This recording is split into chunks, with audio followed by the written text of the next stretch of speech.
This is Brooks. Thank you for watching the Brooks Trading course. This is the 5th of 5 videos on Forex Basics. In this video, I'm going to be talking about the margins and how you can trade greatly levered positions. And then I'm also going to be talking about profit and loss. A lot of what's in this video is not important in terms of trading, but you have to have some familiarity with some of it. And what a margin is simply a good faith deposit that allows you to open a position. It's not a fee, it's not a commission. It's calculated on the base currency. So for example, if you're trading the euro versus dollar pair, the margin is 2% of the euro if the broker says your margin is 2%. What that means is, for every 10 euros in your account, you can trade up to 500 euros in a position. And this is because, although the charts look like they move a lot, on a percentage basis, Forex charts do not move much at all. Here's an example. Let's say you bought 100,000 of the dollar versus the yen. And let's say your fill price is 104.041. Margin is 2% of the base currency, in this case, the dollar. And if you're trading 100,000 units, $100,000, 2% of 100,000 is $2,000. So if you had $2,000 in your account and your broker was allowing you to trade with a 50-to-1 leverage, 50-to-1 margin, a 2% margin, then your $2,000 would allow you to buy $100,000 yen. Here's an example with the euro versus the dollar. And let's say you wanted to buy 100,000 units of the euro versus the dollar. And let's say your fill price was here, 1.31275. And let's say your broker currently is allowing you to trade with only a 2% margin. That's 2% of the base currency, which is the euro, the first of the two terms. 100,000 units times 1.31275 dollars per euro, okay, equals $131,275. So a 2% margin, if you have a U.S. brokerage account, 2% of that is about $2,600. If you want to trade 100,000 euro versus the dollar, you need at least $2,600 in your account. Every now and then, if a currency pair moves a lot, the broker will reduce the leverage and increase the margin. So instead of 2% margin, which allows you to trade 50-to-1, he might raise the margin to 4%.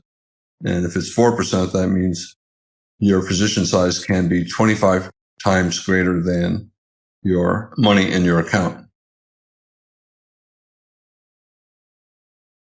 Now, margins are much smaller than for non-Forex markets, for example, the E-mini.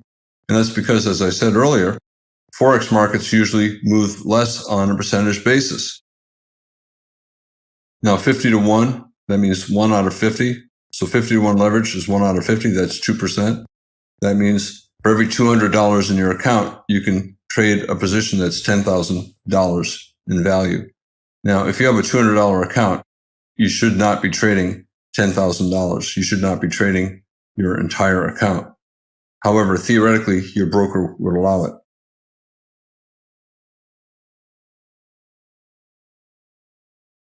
Now, I want to talk a little bit about profit and loss. And in this section of slides, I'm not going to say everything that is on each slide because it's boring and you don't need to know all the details to trade properly. But if you are curious about the details, you can pause the video and read the details. Okay, the profit or loss on a trade is based upon the quote currency, not the base currency. For example, here, euro versus the dollar is the quote currency, the euro is the base currency. At the end of the day, your trade is converted into your account currency at the end of the session. So if you're in the United States it's going to be converted into dollars. In this particular case, since the dollar is the quote currency, there's no conversion to be made. On the other hand, let's say you're in the United States and you're trading the euro versus the yen cross. Your native account is US dollars. And at the end of the day, if you have a profit, it's in yen. Your broker will sell the yen at the bid into dollars. If you have a loss at the end of the day, the broker will buy yen at the ask in dollars to cover your loss.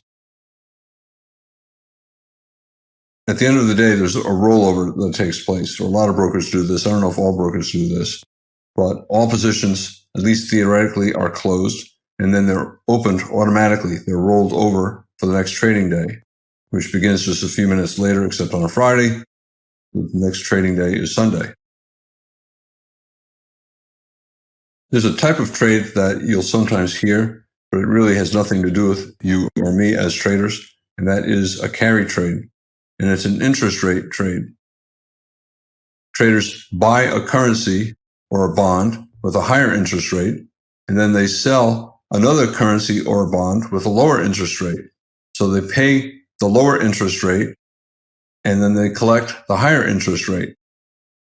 And they're hoping that the currencies stay at around the same level, or that they do not move in the wrong way, because you don't want the value of the currency pair that you're hoping to profit on, the higher interest rate currency, you don't want it to drop drastically in value, because then whatever you're making on the higher interest rate, you're losing on the currency.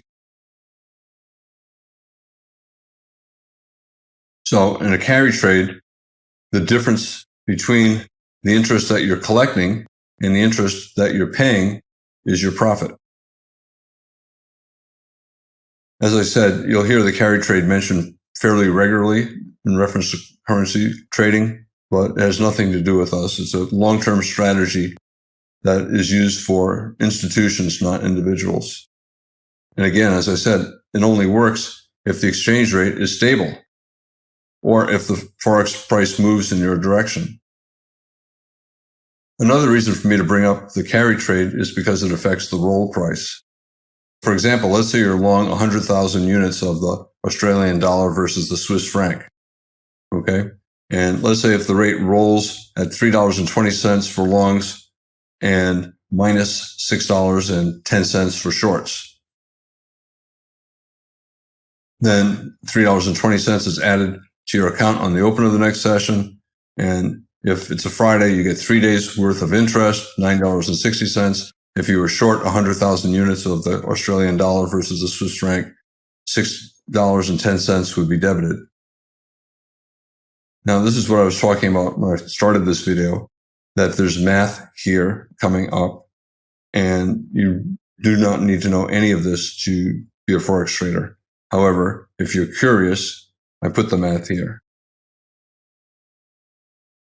And I'll just leave this slide on for a moment in case you're curious. If you're not curious, you can just advance.